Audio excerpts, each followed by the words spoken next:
Okay, so we're going to talk about the storyteller's candle. So let's all get on the storyteller's candle. What page is that? 167. Thank you, 167. Let's all be on 167. So this is a historical fiction. That's the genre of our story. It's historical fiction. And so it is a story that is set in real time and placed in the past. So this is a story that was set in a real time and it was set in the past. So it might include real people as characters and fictional, real people as characters and fictional or made up characters. These I think are made up characters. Historical fiction includes characters who act, think, and speak like real people as people from the past would act and think. So, authors of historical fiction tell the story through important events. Make this big for us. There we go. So the storyteller's candle. Let's start.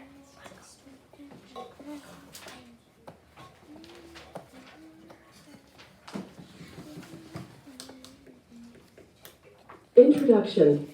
During the early years of the Great Depression, 1929 to 1935, many Puerto Ricans left their little island to find work and better opportunities in the big city, Nueva York. Most lived in a section of northern Manhattan that became known as El Barrio, which means the neighborhood in Spanish. Winter was harsh for the people of El Barrio. This was when they most missed their island's tropical warmth. But during this time, something wonderful happened. A talented storyteller named Pura Belpre was hired to work as the first Puerto Rican librarian in the New York Public Library system. Through her work, her stories, and her books, Pura Belpre brought the warmth and beauty of Puerto Rico to the children of El Barrio. Lucia Gonzalez.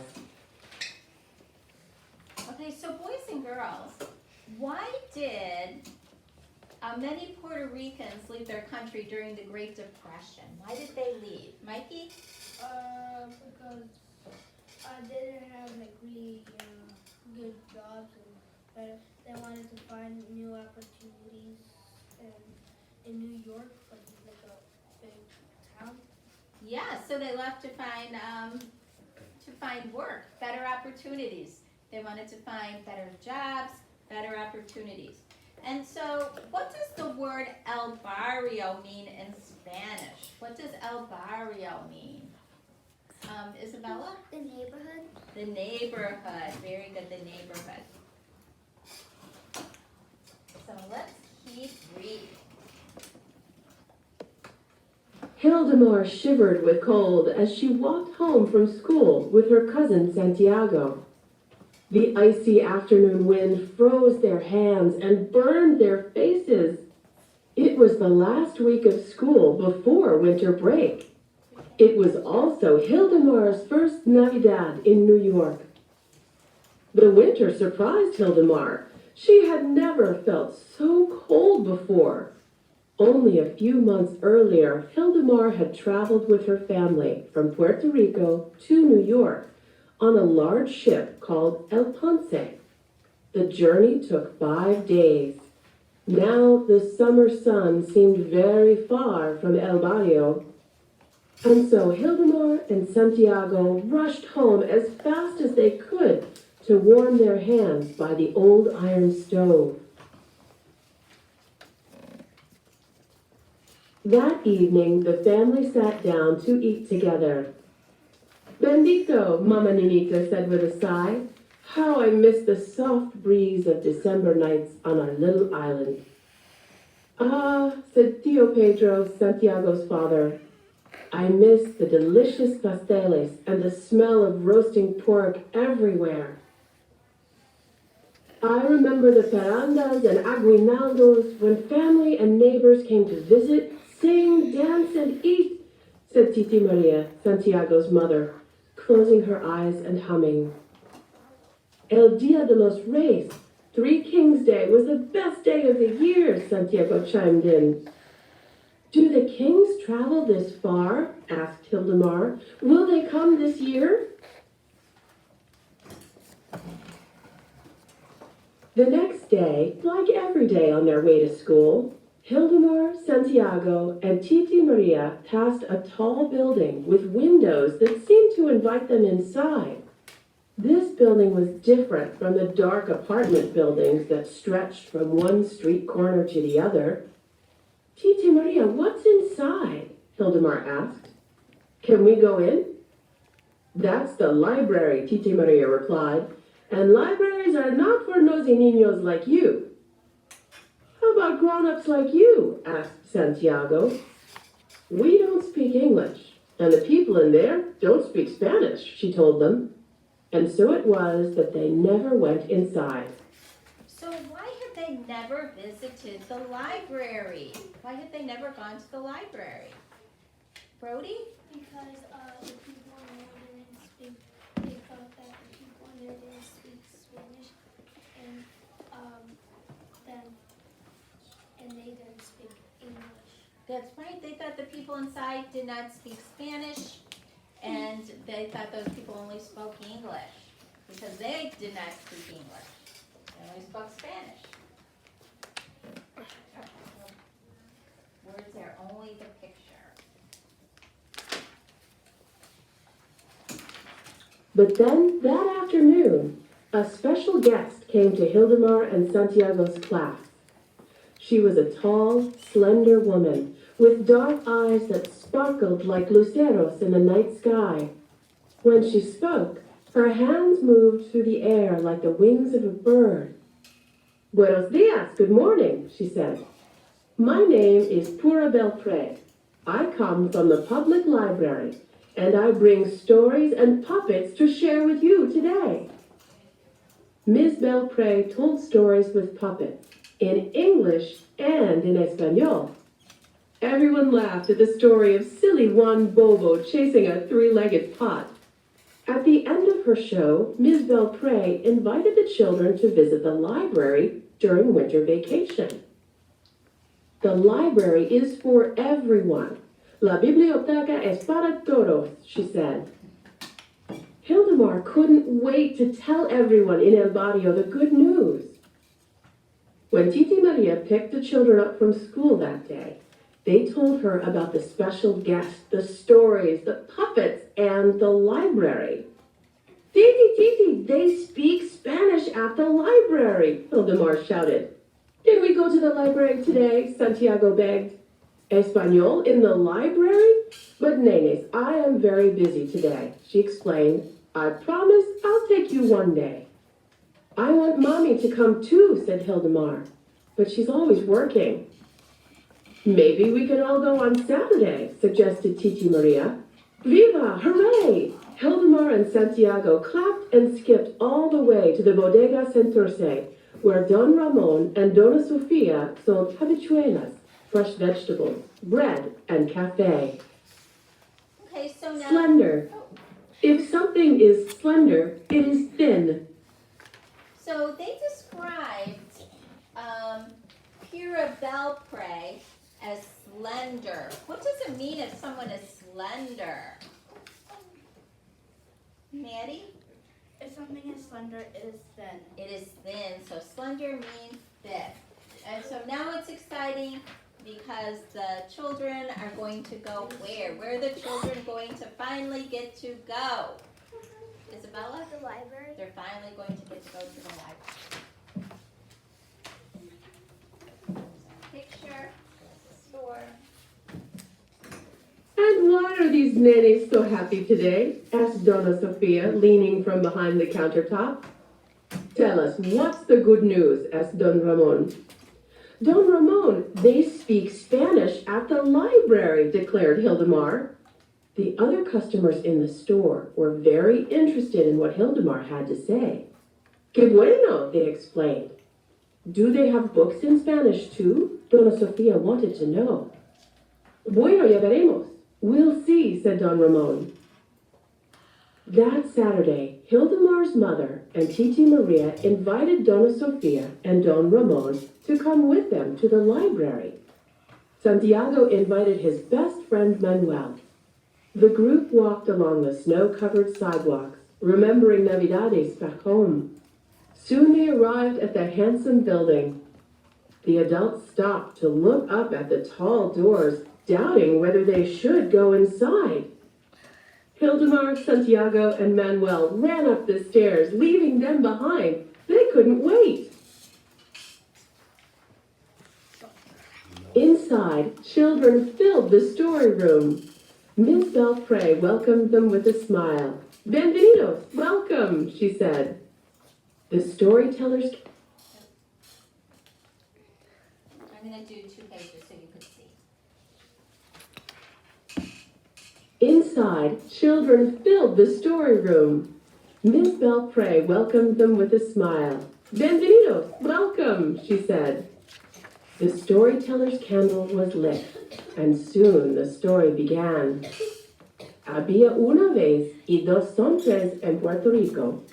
Once upon a time in Puerto Rico, Miss Belpre told a story that Hildemar and Santiago had heard from their grandmother about a beautiful Spanish cockroach named Martina and a gallant little mouse, Ratoncito Perez.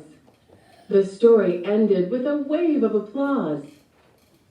Now, close your eyes and make a wish, whispered Miss Belpre. We'll blow out the storyteller's candle and your wish will come true. The children closed their eyes tight and wished.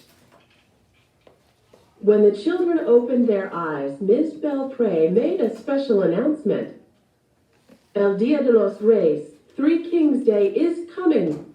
This year, we want to have a big fiesta at the library with a play, dances, and a parade. The play will be the story of Perez and Martina. Who wants to be in the play? Santiago raised his hand. I want to help, he called. I want to help too, the others chimed in. Santiago was chosen to be Ratoncito Perez. Hildemar raised her hand. Her heart was beating fast when Miss Belpre picked her to play the most important part, Cucarachita Martina. We have the cast of characters, said Miss Belpre, but we will also need costumes, music, and a stage. Gallant. If you are gallant, you are thoughtful and very brave. Chime. If you chimed in, you said something to agree with what someone else said. Okay, so boys and girls, what kind of celebration does Miss Belpre want to have? Nina? So for King's Day's coming, like she wants to set up a play. A play for Three Kings Day. How exciting. What do we call the Three Kings? What's another name for the Three Kings? Yes? The Three Wise Men. The Three Wise Men. Soon, word got around. They speak Spanish at the library, and there's going to be a fiesta for Three Kings Day there. Dona Sofia told Don Ramon, who told Padre Simon, who made an announcement at church. That Sunday, after morning mass, the vecinos gathered together. Even Pura Belpre attended the meeting. For the first time, they said, El Dia de los Reyes will be celebrated in New York. Everyone wanted to help. I'll make the costumes, said Titi Maria. I'll make the curtains for the stage, said Mama Nenita, who worked in a sewing factory. And I'll make the stage, said Don Ramon. I was a carpenter in Puerto Rico. From that day on, the neighbors went to the library every day to help with the preparations for the big event. They were very happy to discover books and magazines for them in Espanol on the shelves. The children rehearsed the play, the dances, and the stories. Don Ramon donated boxes and crates from his bodega to make the decorations. The mothers from El Barrio met at church or the library to paint, cut, and paste. Finally, by the evening of January 5th, the library was ready for Three Kings Day. Preparations.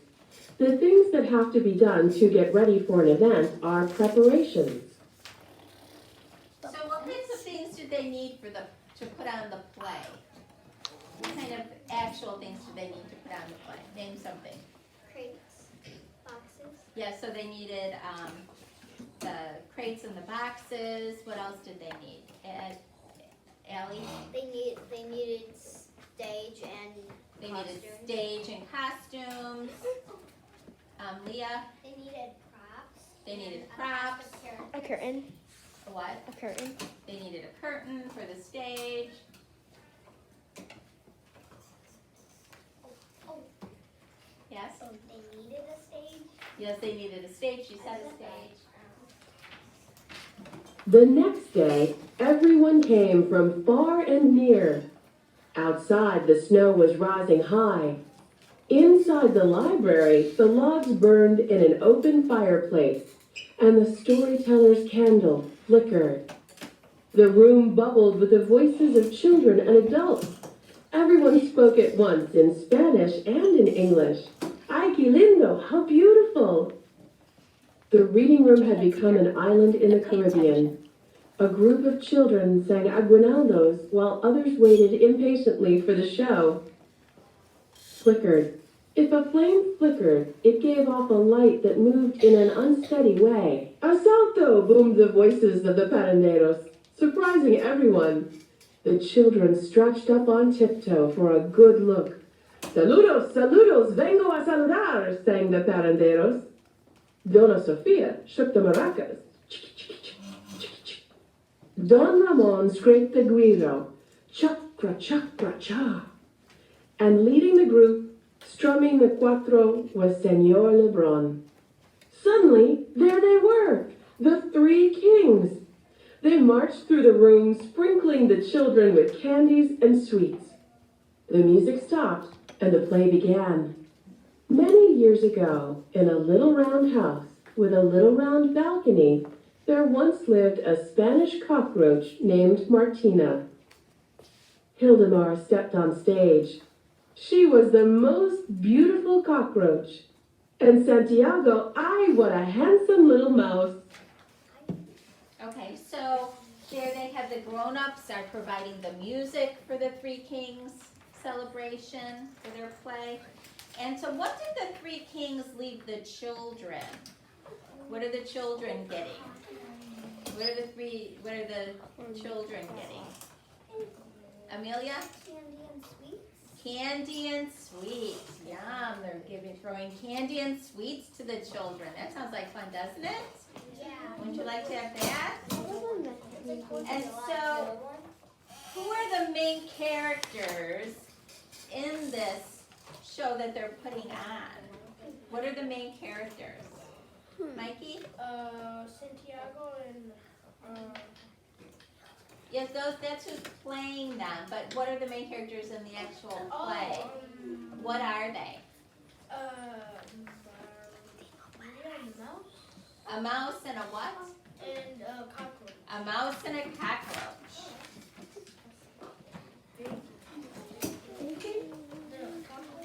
Ms. Belpre concluded the show in her usual way. Close your eyes and make a wish, she whispered as she held the storyteller's candle. Hildemar closed her eyes and wished. When she opened them, her eyes met Ms. Belpre's. With her gentle smile and twinkling eyes, Ms. Belpre said, "Today, with everyone's help, we brought the warmth and beauty of Puerto Rico to New York. Remember, the library belongs to you all. We'll blow out the storyteller's candle, and your wish will come true." Concluded. When you have concluded something, you have ended it. Okay, so how did Miss Belpre conclude or end the show? How was the show ended? What did she do to end the show? Beckett? that she on page 160. 182. We're at the end of the show. What did she do to end the show? She told everybody to blow out the she said to close your eyes, and then she said to close your eyes and make a wish, and then she blew it out, and then she said, What did she blow out? the candle. The storyteller's candle, yes. That's the way she would, when she was telling the stories, correct? Okay, now, let's think about this. Do you remember at the beginning of the story, why was Hildemar worried about the king's not coming? Because they weren't, remember? Why was she worried about the king's not coming? Yes? Because every year in Puerto Rico they came, so it wouldn't be very fun just to miss it that year. Okay, why did she think they weren't going to come though? What do you think, Sophie? Because they were in Puerto Rico. Well, are they in Puerto Rico now? What do you think, Allie? Because they were in New York. And so why would she think that they're not coming? Amelia? Can I use the restroom? Yes. Why do you think they're not coming? Why did she think that maybe they weren't going to come? Why was she worried about they're not coming? Yes, Leah? Because Puerto Rico is far away from New York, and she didn't think she didn't know if they were going to travel all the way. Yes. Hildemar is worried because it's so far away, so she's worried they're not going to come from so far away. She's worried they're not going to come so far away. And let's think of this. Why do you think everyone wanted to help with the celebration? Because remember in the beginning of the story, the adults were afraid to go to the library. Think of the adults at the beginning of the story. They're sitting around, they're talking about how much they miss Puerto Rico. They miss the smells, they miss the warm breezes, they miss so many things. So why were they so happy to help with the play? What do you think? Why were they so happy to help with this play? Sophia? They were so happy because because it's actually something that they know is happening in New York right now. Oh, you think that's it? Partially, yes? Because like they were so scared to go in the library, but now they know that like they're not like the only Spanish people there, and that Three Kings Day is in Puerto Rico, and maybe it felt like they were kind of like in Puerto Rico, kind of. Yes, it reminded them of home in Puerto Rico. It reminded them of home in Puerto Rico, boys and girls. That's why they wanted to help with the celebration. It was like being at home. It reminded them of home. So it brought back parts of their home in Puerto Rico. That's why they loved doing it so much. Because that's something they did at home. So it was like part of home to them. Very good. I think we're going to do great on our tests.